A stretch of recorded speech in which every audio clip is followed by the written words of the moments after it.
Recording too. Yes. Good, thank you. Yeah, I've got 4 or 5 topics. I see Ward is here too, so he can help us out, I think, a little bit with one of them. So let me share my desktop and open something up that's relative to the file format for submitting our logs, which I think is important, because we want people to submit their logs. Okay, here's my desktop. Let's see, get rid of that.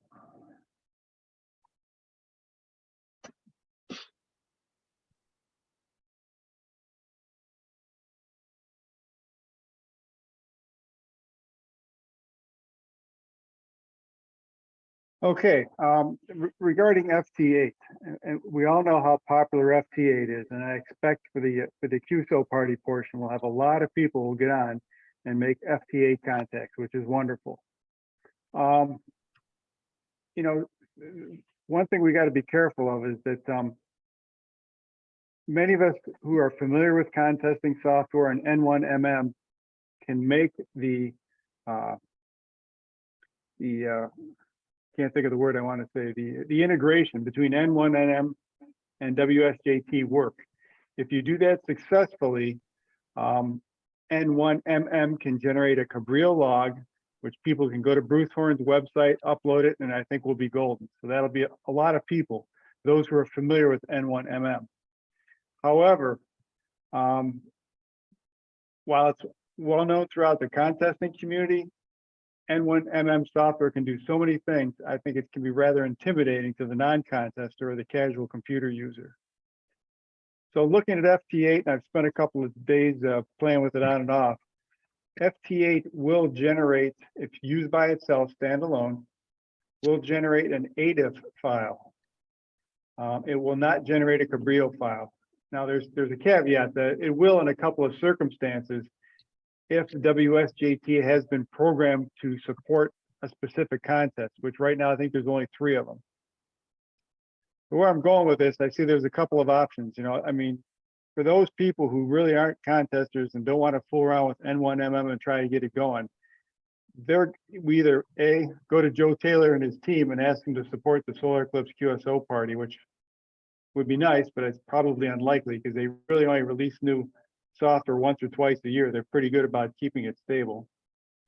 The other option is figure out a way to be able to accept the ADIF format and then as a ham side team, convert those files to Cabrillo. Gary, Yo. you're probably already aware of this, and Ward knows some of the logging software, for example, DX Lab Suite, has something called JT Alert that will take whatever you're doing in FT8 WSJTX, will put it into the logging platform, again, like DX Lab Suite. It automatically, for every contact, puts it in. And then you have a contesting function. It's not near as good as N1MM. And you also have the ability to take any QSOs that are in DX Lab, and I'm assuming there's others, and create a file and move it right across. It's seamless, and it literally hardly takes any time at all. And you can use that to either submit to LOTW, to submit to a contest, you know, when you're submitting your results. Again, I'm sure you knew that, but I just wanted to bring that up real quick. Well, you're right. And the thing that concerns me about that is the software has to be configured to put out the Cabrillo format with the proper fields. And those vary from contest to contest. So unless we can convince all those software authors to support the Solar Eclipse QSO party, which may be a tall order, I'm worried that we'll get a lot of different Cabrillo files and they're all going to be different, which is what happens in a lot of contests. I think I mean, part of me just says, you know, the Cabrillo file is a very standard format in the contesting and amateur radio community. Just if they want to be scored for the SEQP, that's what they should submit. Like every contest asks for that. Okay. So I don't think it's that tall of a, I don't think it's that big of a barrier. The main problem with it, and it, by the way, it's Cabrillo. It's named after this guy, Spanish explorer, who discovered a variety of things on the California coast, and one of them happened to be near Trey Garlow N5KO's home in Aptos, California, and he just happened to see the sign one day, and he said, "That's the name of the format." So, just FYI, it's Cabrillo, and the problem with Cabrillo is generally not the QSO lines. Those are pretty standard. You have the format that Gary has here.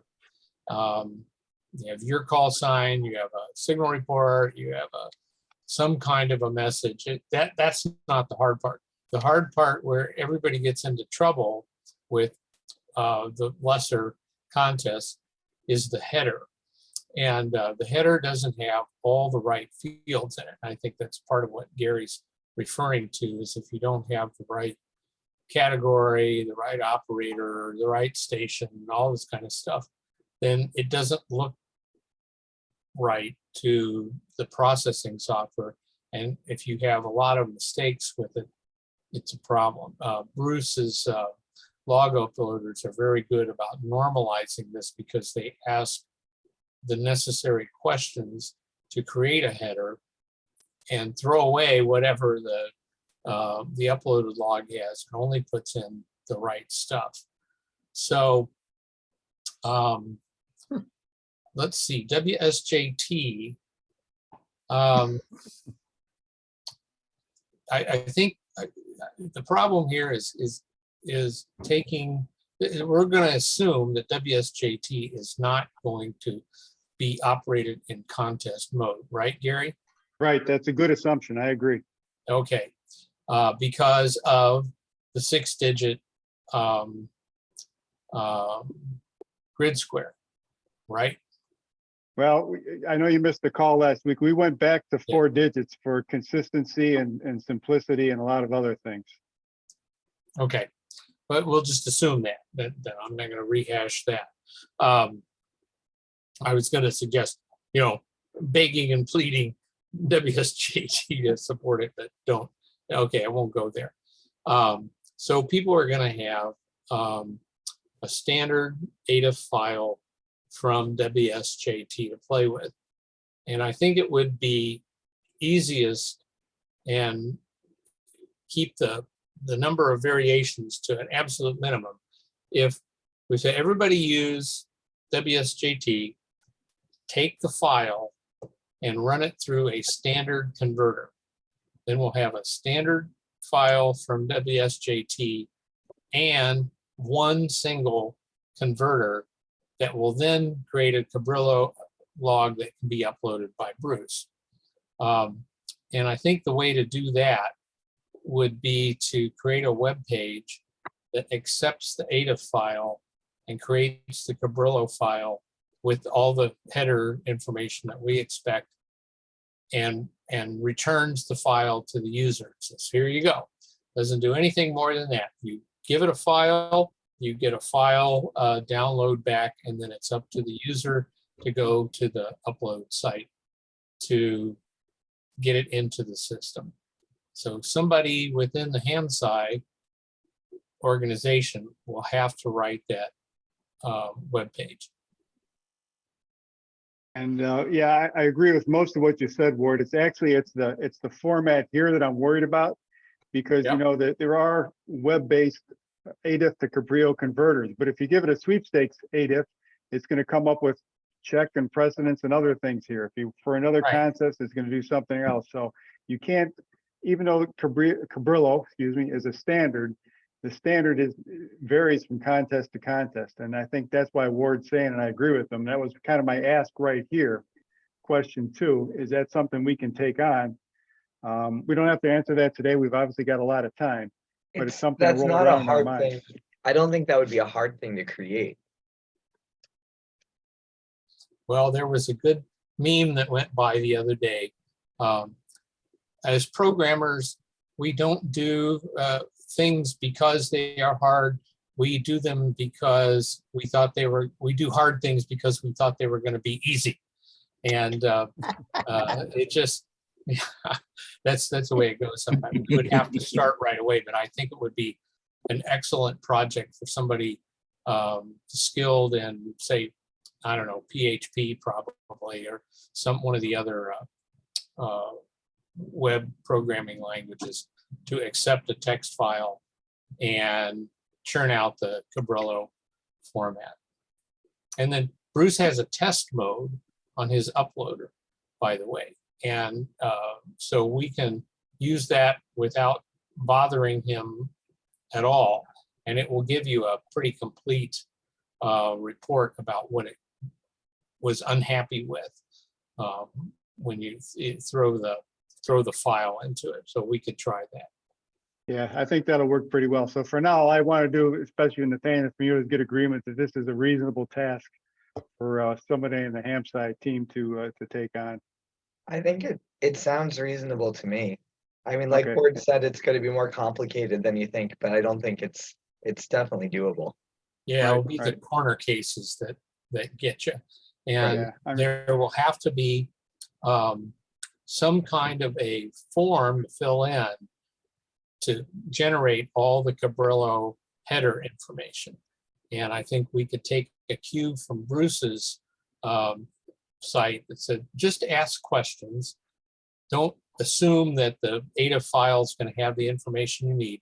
Just ask questions from the user, let them give you the information and generate the header from that. And it really constrains the problem and reduces the number of possible errors. And can Bruce's website accept either ADIF or Cabrillo? no. Nope, it's Cabrillo only. Right, but is that something, would he be willing to add that? Or is that beyond what we want to have?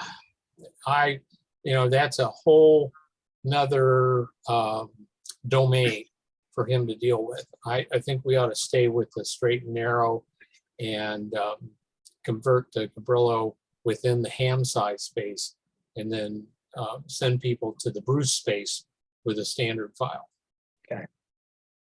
Agreed. Okay, that tells me what I need to know for now. I can spec that out and have it sitting in the wings for whenever we're ready to actually do that. But that helps me finalize the rules.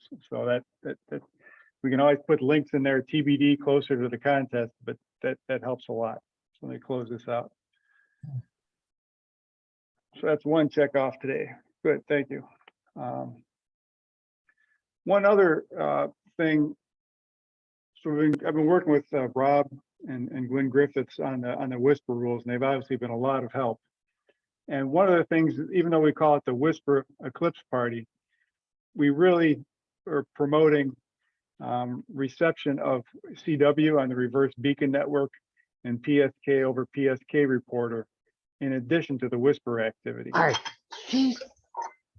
So I'm hoping nobody has an issue, even though it's called the Whisper Eclipse Party. There is some information here about reception of CW and skimmers and that sort of thing. So it's a little bit of a mixed bag, but I mean, that's the way amateur radio is, right? We've got dozens and dozens of modes available to us. And assuming they all give you useful information from a science perspective, I'd like to leave it all kind of in the rules to give the people the most options, get the most activity. That sounds good to me. Okay. I don't know if there's a way we could make the title more broad or more inclusive or whatever.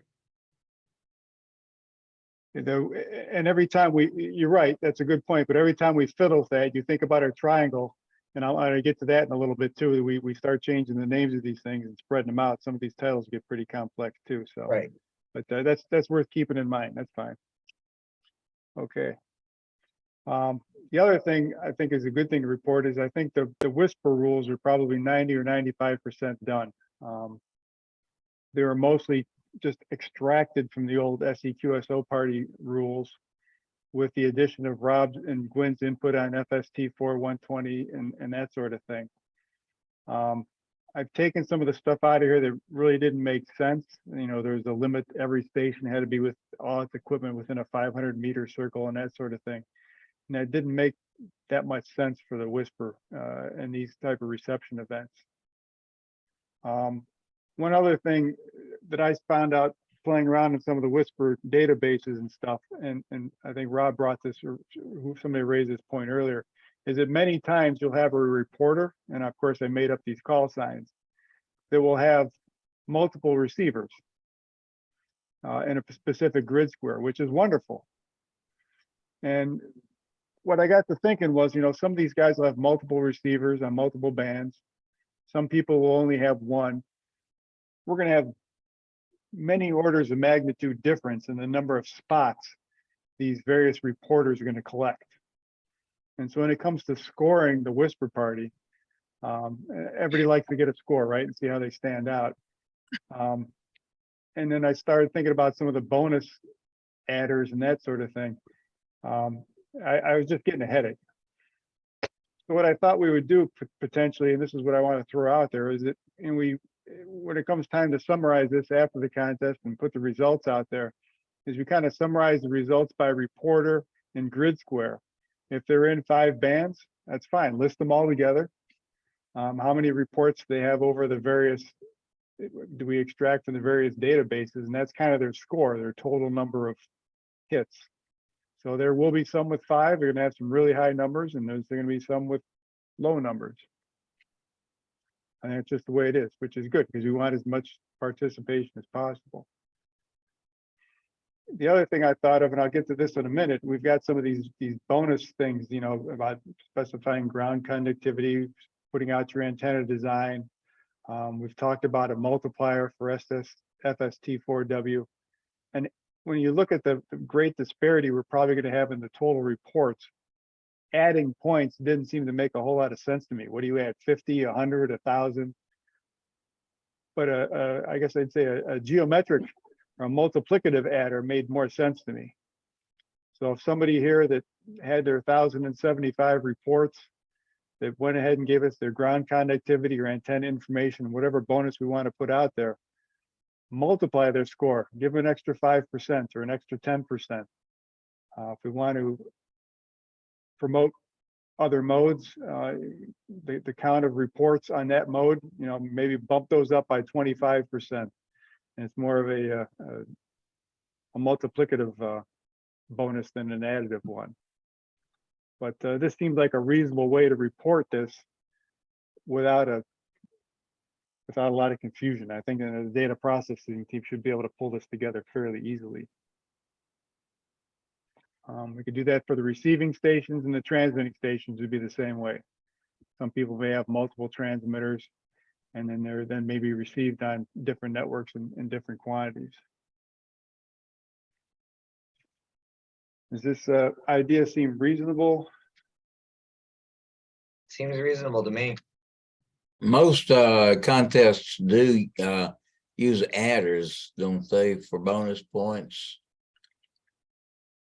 They do, except in the case of sometimes power. You know, low power stations will have a multiplier of 2 versus high power, and the QRP may have a multiplier of 5. So I think we've got cases Yeah, of both. you're right. Okay, you're right. This is a team will have to settle on what those adders should be. So, or multipliers, sorry.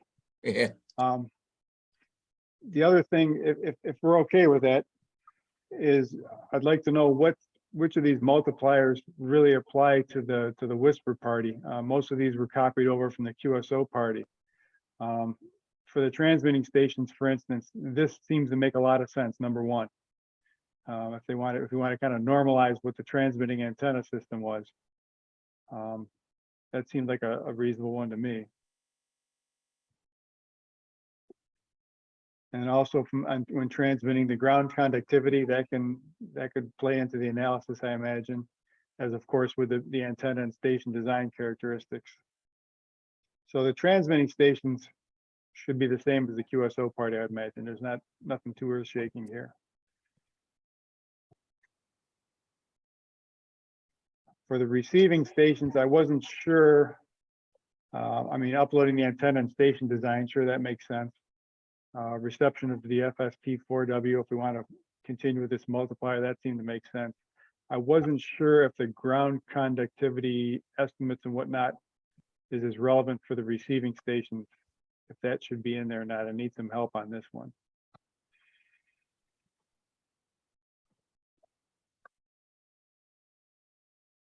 I'm honestly not sure what I would use that ground conductivity data for. Is that both transmitting and receiving or just one or the other?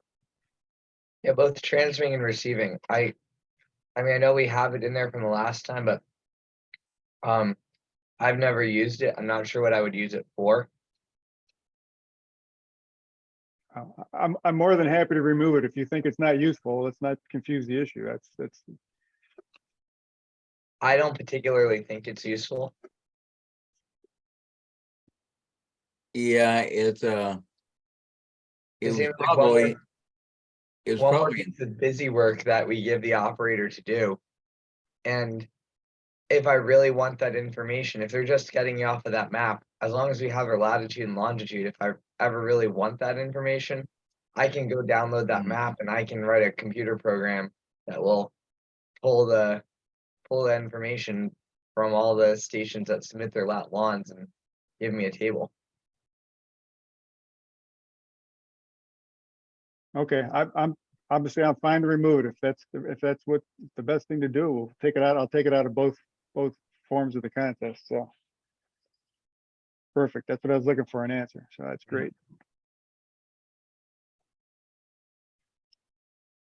And I think the rest of this, I just took a swag at giving 5% for this, for their characterizing their transmitters and the station antenna design characteristics is a little more work. So I put a 10% multiplier on there, and then 25% for the whisper.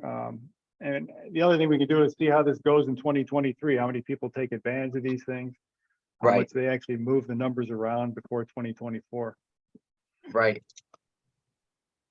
You know, it's not a real science experiment if you don't have a logarithm in there somewhere. Or we need some imaginary numbers too, but that's hard to do for scoring purposes. Oh, a complex score. I love it. Yeah, exactly. Yeah, I like the complex score idea. That's fun. I've made some imaginary contact before, but I think some of those do slip in every contest. That's the problem. I'm afraid so. That's right. But now, Well, I got a question. Are any of these things important for us or Nathan or whoever's going to be doing the analysis of the ionosphere that we're supposedly doing as a function of this? Are any of these helpful to that calculation or not? If it's not helpful to the calculation, why? I mean, Well, I I think don't see this as necessary, or is Right. it? Well, that's why I said get rid of the ground conductivity. I feel like it might be, I feel like it could be useful knowing something about the antenna characteristics, and the station characteristics. I feel like that's potentially useful. I wonder how many hams really know the gain of their antenna accurate enough that it would be useful. I can mean- see where it would be useful, but how many hams know the directivity of the antenna? I mean, heck, I use mostly a end-fed antenna that starts out horizontal and goes to partially vertical, and I have no idea what its gain characteristics are and directivity on different frequencies. And I can tell you that from the last time I did this analysis, if the analysis this time goes anything like the analysis the last time went to, I really did not spend any time looking at that individual station data. I really spent a lot of time downloading all of the RBN spots. I did spend a lot of time doing the best I could to validate to make sure I knew where each call sign was actually located. So I did the best I could to get the best geographic location. But once I had the best geographic location, I really didn't care about what kind of antenna they were using or how much power or anything like that. then I just did my ray tracing and looked at where the spots fell. What Mhm. about But signal reports, signal? no, the signal report. reports, signal reports are useless. Okay, It's Yeah. all very subjective. So really, all I did was I looked at, did the station A talk to station B? That is all I looked at what frequency and in what time. Yeah. I think providing, maybe we simplify this a little bit rather than providing effective radiated power relative to a dipole or anything really complex. Maybe just some multiplier for like a station description and photos of the station, and power levels and some things like that, where it's not going to be, it won't be super rigorous, but it'll give us some feel for some individual stations. I don't know. I feel like this station information, it might be useful, it might not be. The other thing is, if we do collect that information, we're going to archive it, so it will be available for later analysis. So you don't necessarily know for sure if it's going to be useful now or not. I know with the ground conductivity, I can always get that information later if I really want to, but I don't. So I don't think. Yeah, Pop Rife says photos are always useful. I agree. I think photos are actually very useful.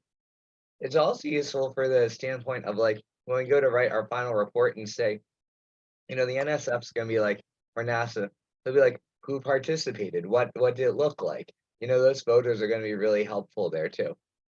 So yeah, I think providing photos in the description are good. It's just I think we can make it a little simpler than it is right now.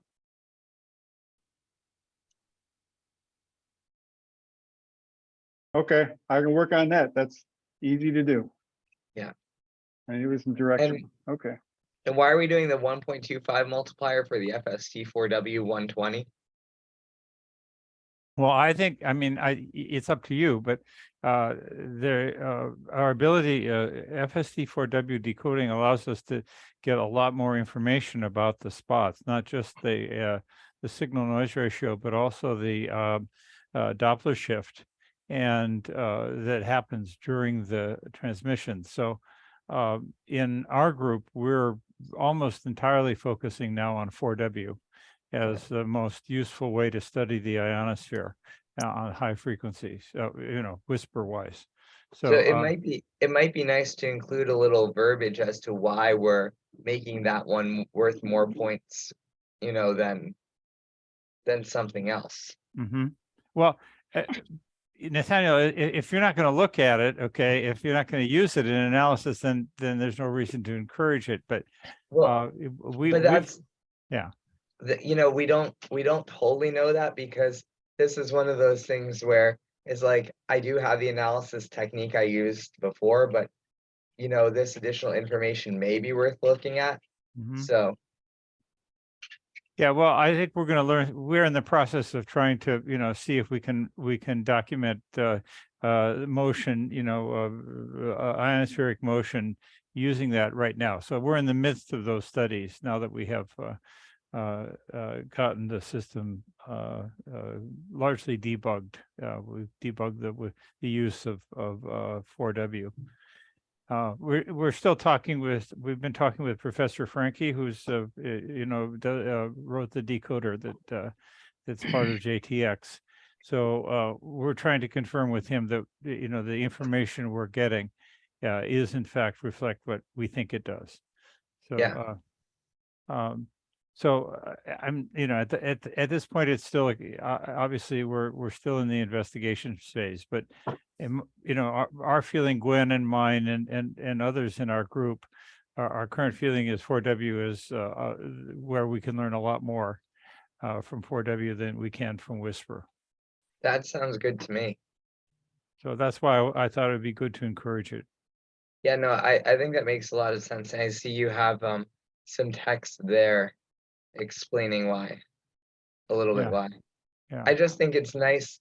I think it's nice when we include the multipliers if it's not immediately obvious why we're incentivizing something. maybe to include a little bit of an explanation as to why we're incentivizing it. Yeah. Okay, Well, makes sense. This is the transmit side is really the key here. It isn't as, I guess, what you've highlighted there is, you mentioned that if you have access to Kiwi software, yeah, you can run Whisper Daemon to decode, but yeah, okay. On the receive side, that's, yes, that you're right. Yeah, that's appropriate.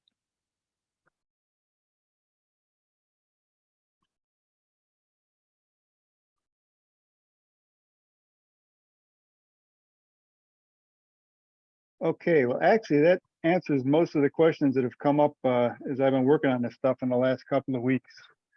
So I appreciate everyone's input, and that gives me some things to go back and work on. That looks really good. If I can have the floor a couple more minutes, let me take a look at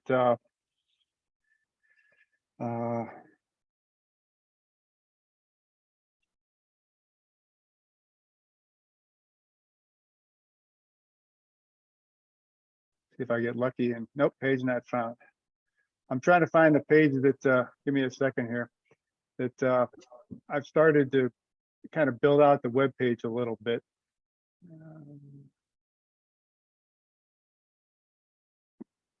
And if this is helpful, I'll continue on it. If there's others or there's better ways to do some of this stuff, there we go. So I thought we needed sort of a landing page, since we're gonna be doing some of these many activities now. It's not really just the QSO party. And I thought as a landing page, we could perhaps have our diagram here. Just very minimal explanation of what's going on, and then give people links to the various events. I like that. And then we can, we'll have an FAQ page, which I've started, and I need to fill out some more. There could be some links, some media hits, different things. And I would think we'd want to list the participating universities and maybe the PIs, co-PIs, or whoever's at these various schools as contacts. I'm not sure what else we'd want to put on here, but at least as a framework, I thought I wanted to get started on this. I think that looks really good.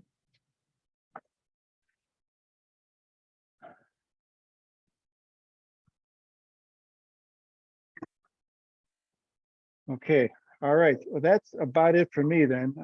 Like I said, I've got some work to do, and the return the. One question.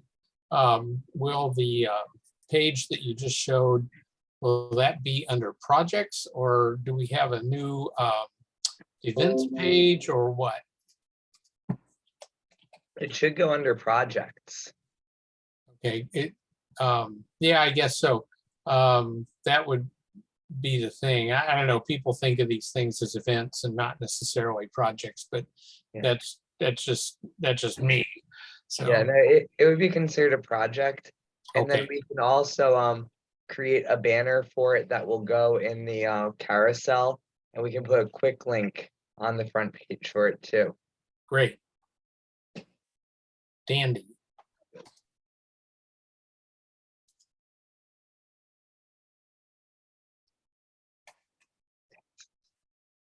Hey, got that in my notes. That's it for me for today. To use.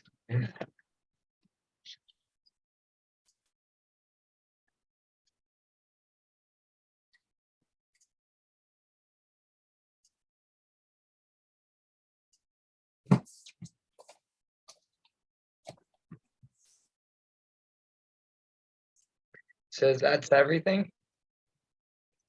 It is for me. That gives me a couple of things to do between now and Turkey Day, or the week after, I guess. That sounds good. Are you gonna have any kind of, I mean, for those of us who don't normally use Whisper, are you gonna have any kind of some training sessions or some, here's the idiot's guide to Whisper? Because I do have a lot of new hams floating around, and also hams that are, used to phone but not used to data modes much. So, if you're going to increase your baseline, we might want to have some sort of training. My suggestion would be to do what the sprint guys do, and they have practice sessions on Thursday. Just a little short snip of, hey, let's get on, make sure the stuff works, break the rust off. So we could have a practice solar eclipse session or something like that. And that doesn't have to be official. That can be conducted by anybody. So, you know, somebody can just get on the ham side reflector and say, hey, we're going to have a practice session. If you want to get on, check your settings, check your files, blah, blah, blah. We're going to do it the week before the contest or something like that. I think that would work. I think that'll be particularly important with the time delay of arrival, because that's going to require a little more coordination between all the stations and some of these other events. So hopefully Steve would agree that that might be helpful. Sure, lots of new I think a people. week before is way too close. I Month? mean, you need to start months before, and Yeah. I'm serious. That's Yeah. what you're talking about is people who already are using Whisper. I'm talking way back before that. People who are used to, you know, keying down. And you know, I do PSK 31 not very well. And you know, and Very good point. Maybe when this is announced, what we should do is say, if you think you're interested, don't wait until the last minute to try Whisper. Here's how to do Whisper. Here's the pages. If you want to try it, here's how to get going on it. Go here now. That's a really good point, because, you know, not only do we want to encourage participation, but we're going to need to establish some requirements so that we're all on the same page, literally going forward. So, And Pat brings up a good point. She's got a lot of new hams around her that would have more trouble than those of us who are supposedly seasoned that it would have. I think it's a great idea. I think what I heard is that, you know, we get on our groups.io reflector, you announce something that months in advance, say, hey, next Thursday night, we're going to do so-and-so. Who wants to get on, try to generate a Whisper signal, and then we can pull that stuff out of the database afterwards pretty easily and kind of have a Zoom wrap up a week or so later saying, okay, this is what worked and this is what didn't. And I think it'd be a great idea. I second the motion about having training in advance, but instead of just doing it one time, you do it one time, everybody goes through the learning curve, and then a week, 2 weeks, sometime later, you do it again to see, okay, first time guys was practice, get all the kinks out, go through the learning curve. Now let's try it again and see if everyone gets it to what is considered satisfactory or something like that. And it may take a couple of iterations.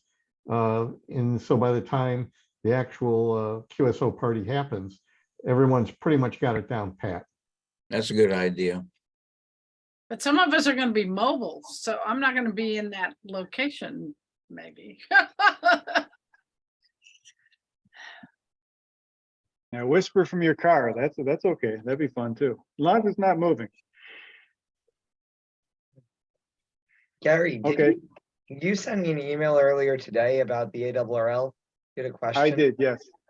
For some reason, I can't find that email. What was your question? How we want to approach, if we want to approach the ARRL for what we call sponsorship in 2017. I don't know what that involves.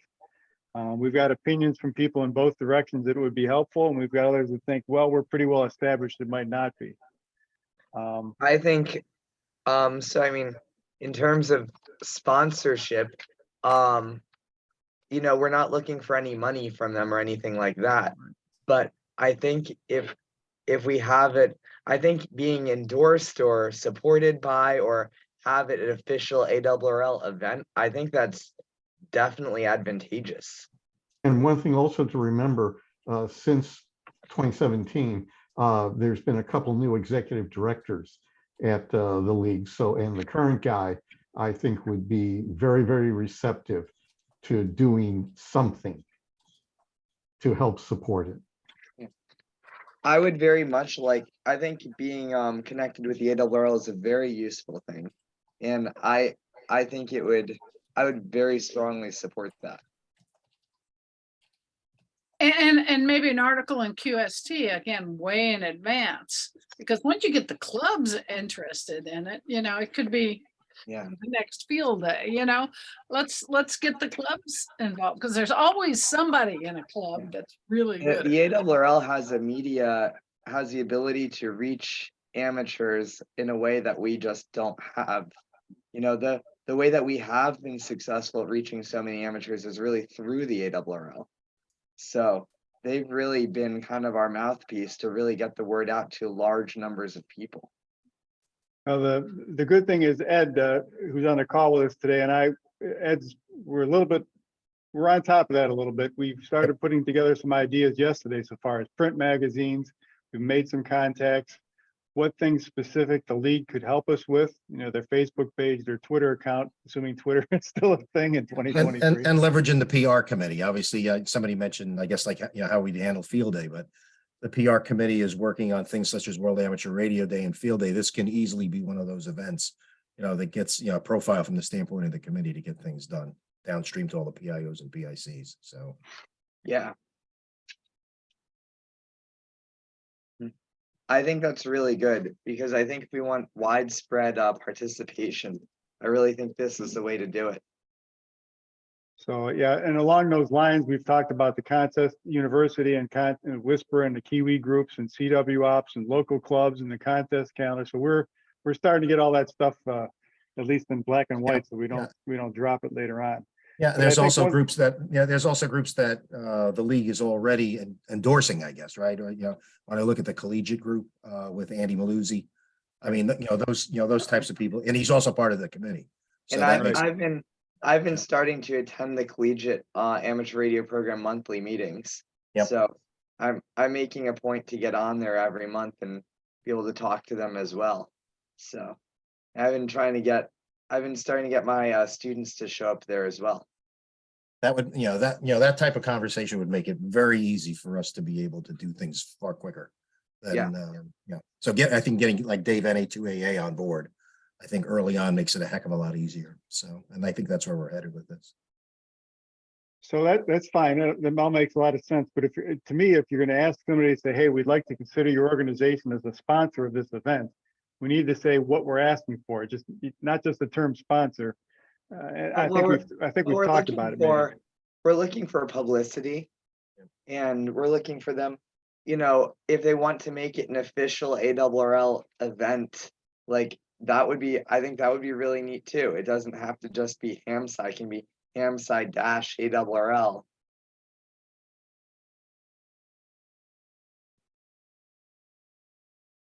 Yeah, publicity is the real publicity, and public engagement is really what we're looking for.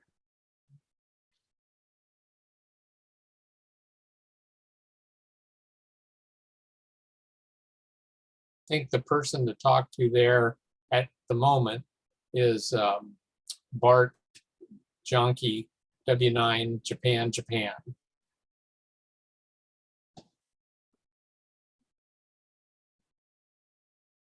He's the manager of the contest program and field organization and all that. So. Okay, if you guys want me to do that, I'll be glad to make that approach. If somebody else wants to do it, that's fine too, but just let's assign the task and get it going. I'd be happy to have you. I think a single point of contact probably best. Let Bart know that you've already talked to Becky about it, that she's interested in having the QST page and or article, and so we're moving ahead. See what he thinks. Yep. No, I agree. I mean, that also makes it easier. The PR committee works through Bob Innerbitson, but obviously Bart would be a logical good place to start. Bob's a marketing guy. He is not the PR manager. I don't know who the PR manager is right now. Well, they haven't hired anybody, so that's part of the issue. Ah, there you go. There's a gap there for about the last 16, 17 months. I see. There's a social media person, but not a PR. Yeah, that's right. I forgot about that. Thank you. Thanks, Ed. You're welcome. And Ed, I just saw your email. I guess you've gotten in touch with Gary. Yep, And yesterday. Yeah. yes, and then yes, Nick Hall Patch, who's on here. He's written a number of SWL posts, and I first met him during the 2017 eclipse. So you're welcome to chat. Yeah, with thank you, him. Nick. I'll be reaching out. So just because I see a lot of your stuff on a lot of the SWL stuff. So thank you.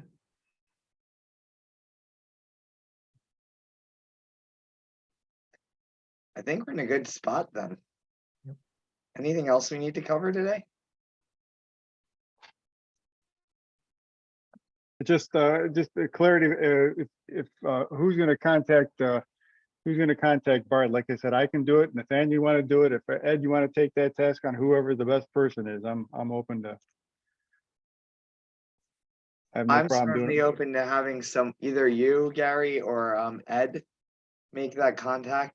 If you end up wanting, if we do have something more formal with the ARRL, maybe it does make sense that I get on a Zoom call as well, but we can do that together if you want to make the initial contact.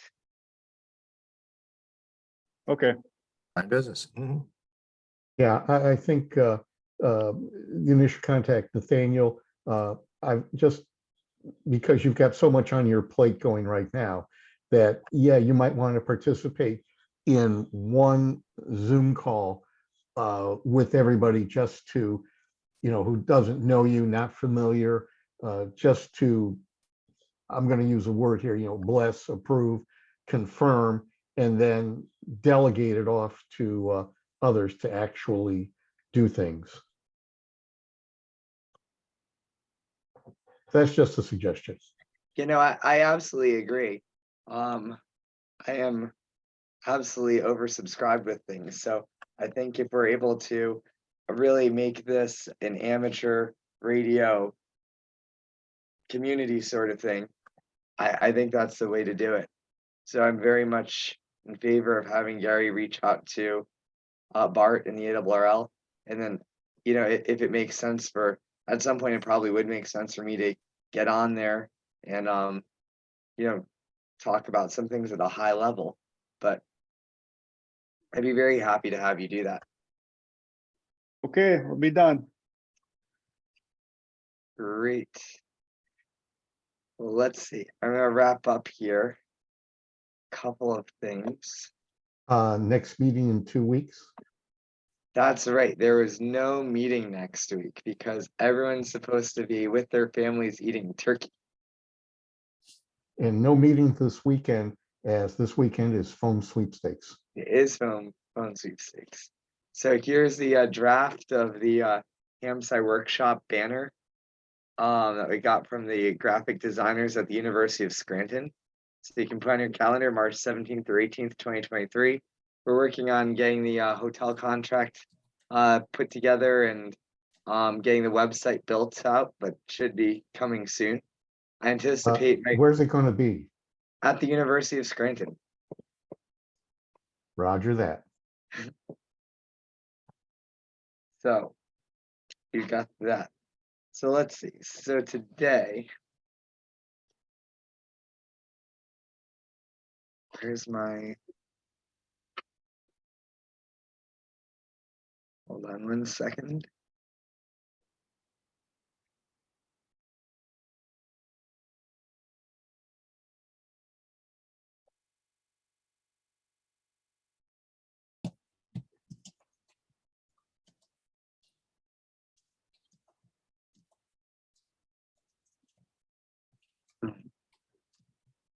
All right, so today, Gary AFEA reviewed the current state of the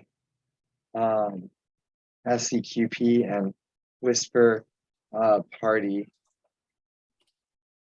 rules with the people on the Telecon.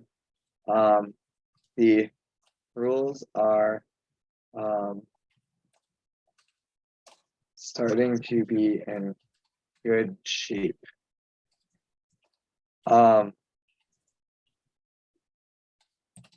Gary has worked with Robinette and Gwen Griffiths to on the Whisper party rules.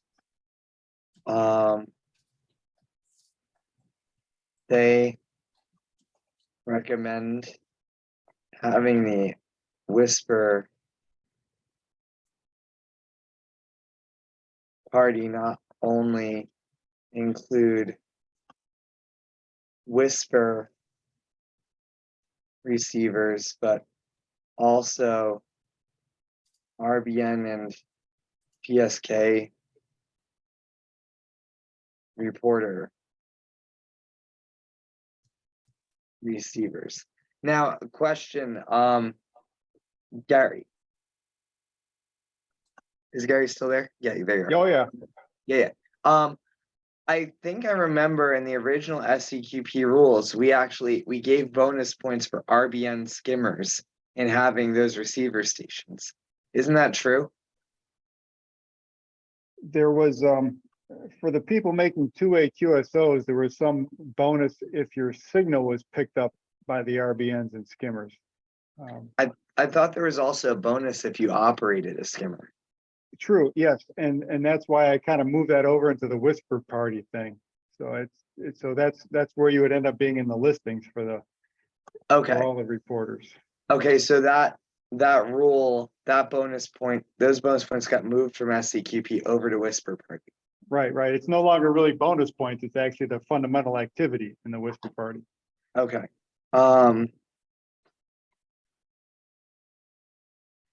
They recommend having the Whisper Party really focus on, let's see.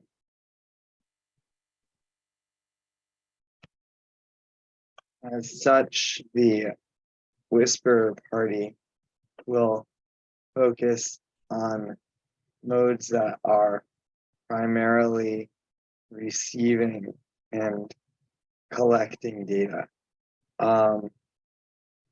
Previously, bonus points were given in the SEQP for running RBN and ESK reporter skimmers. Now those categories have been moved into the Whisper Party. Nathaniel suggested consider renaming the Whisper Party to something that better captures its new, broader mission. Does that sound right? It's good. Okay. And then let's see. Then let's see. There was a discussion regarding the submission of Cabrillo files and the WSJTX, right? Right.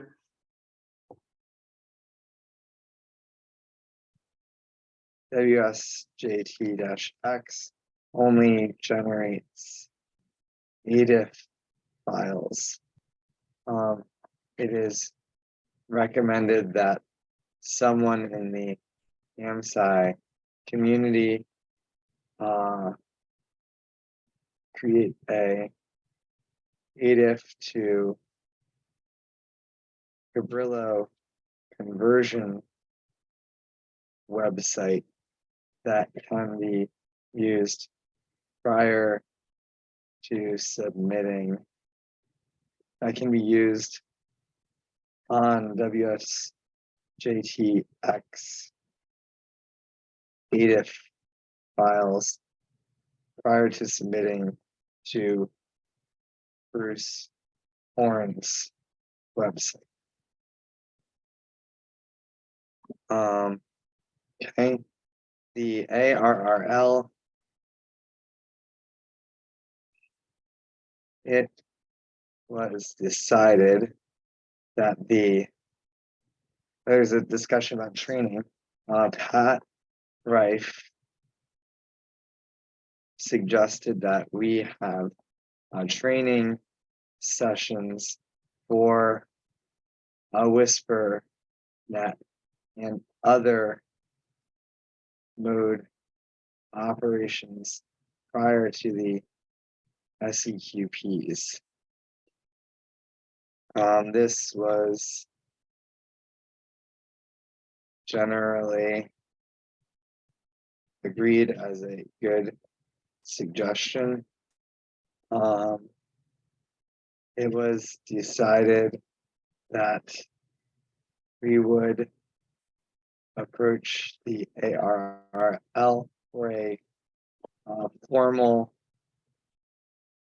relationship for the SEQP events. Right now, we are calling this sponsorship. However, we are not looking for financial support, but rather a strong public, rather a mechanism for large scale publicity of the public engagement.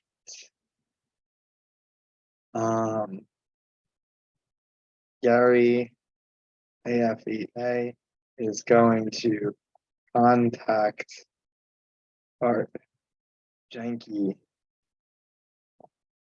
to discuss. All right, did I miss anything? It's JAHNKE.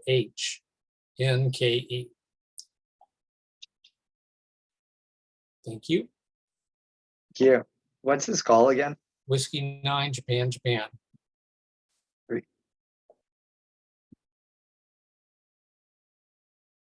No.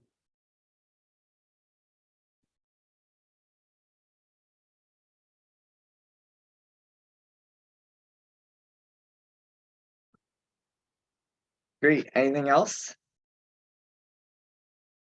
Good. I hope we'll see everybody back on December 1st. I think that's the next Yep. call. Be good. And one more announcement. Our PhD candidate from Case Western Reserve University, Christina Collins, KD8 OXT, will be defending her thesis tomorrow at Case Western. So it's at 2 p.m. It's not on Zoom or anything, so we're not able to watch it. She's just having it there in person only. But she's supposed to send me an email or text or something when she successfully defends, and I'm supposed to congratulate her on the listserv and on the website tomorrow. So everyone, cross your fingers, say a prayer, send her good wishes. That's a really big deal for her and for us as a community. So. And the only other thing that a ham should rightfully do in this situation to wish her good luck is get on the air.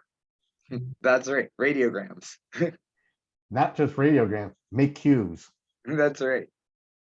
So thank you so much, everyone. I hope you have a very happy Thanksgiving. Good luck in the sweepstakes this weekend. And hopefully you have a better voice than I do for phone sweepstakes. So, All right. 73 all. Turkey Day, thanks, everybody. 73s. 7-3, gobble, gobble all. Thanksgiving. Happy Bye-bye. Thanksgiving. Bye-bye. Bye.